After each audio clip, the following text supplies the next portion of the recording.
reads, what reports has he received on the economy? The Honourable Bill English. Mr Speaker, I'm advised the government has made good progress since the election in 2008. We've seen off the worst of the recession at the same time as protecting New Zealanders from the sharpest edges of that recession. We've taken major steps towards making our tax system fairer and more supportive of savings, investment and exports. However, our external liabilities still remain of significant concern.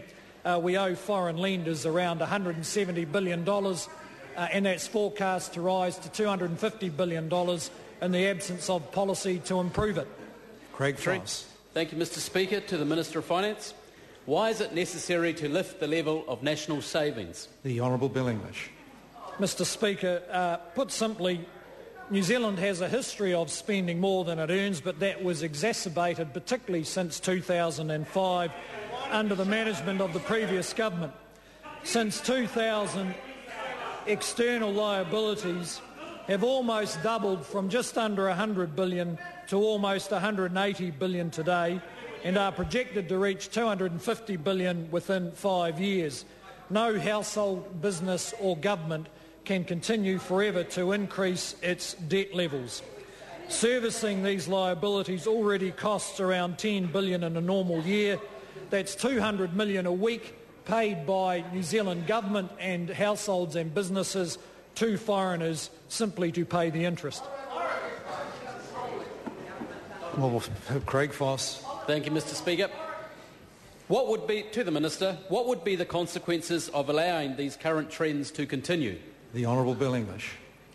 Well, Mr Speaker, we could let this trend continue at a more rapid speed as it did after about 2004. That, of course, would lead us into the same territory as countries such as Greece and Spain and Ireland, where they're being forced to go through pretty dramatic restructurings. This government has decided to pursue a course of considered and consistent change. That is a gradual adjustment while New Zealanders learn to spend a bit less, save a bit more and invest in the trading part of our economy, that is exports and tourism. And if we pursue that course over 4 or 5 years, we will have an orderly adjustment with the least possible pain to our community. Supplementary. The Honourable David Parker. If the Minister has been so concerned about the level of external liabilities, why has it taken him 2 years in government, 2 budgets, before even appointing a committee to resolve the problem? The Honourable Bill English. Well, Mr Speaker, because in the 2010 budget we took a big and significant step to start resolving these issues with the changes in our tax system. We've also embarked on a program of significant investment in infrastructure, cutting red tape, lifting the performance of the public service, supporting business innovation and raising educational standards, all of which are necessary. Craig Foss. Mr Speaker, supplementary to the Minister. Does he believe that there is widespread support for a lift in national savings levels? The Honourable Bill English. Mr Speaker, yes, I think there is. Just as New Zealanders are learning to contain. Order, I apologise to the Minister. Now, a government member asked the Minister a question and has a right to hear the answer. The level of interjection is just unacceptable. And the members know I don't think I'm wrong in who I'm looking at with respect to the level of interjection. Order.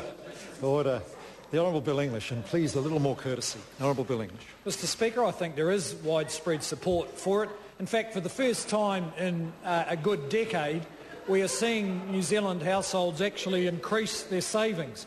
I hear that even the opposition grudgingly accept the need for less spending and more savings. We only wish that they had seen that when they were in government, because when they were in government, our external liabilities rose to $170 billion. Supplementary. The Honourable David Parker. Does the Minister really think that all New Zealanders came down with the last shower of rain and that this is somehow news to the opposition just as it seems to be news to the government?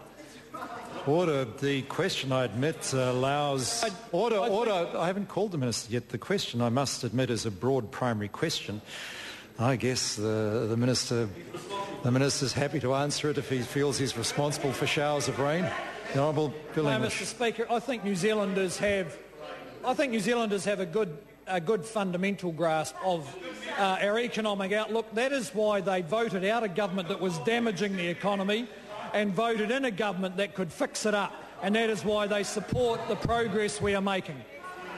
Question number 3, the Honourable Annette King.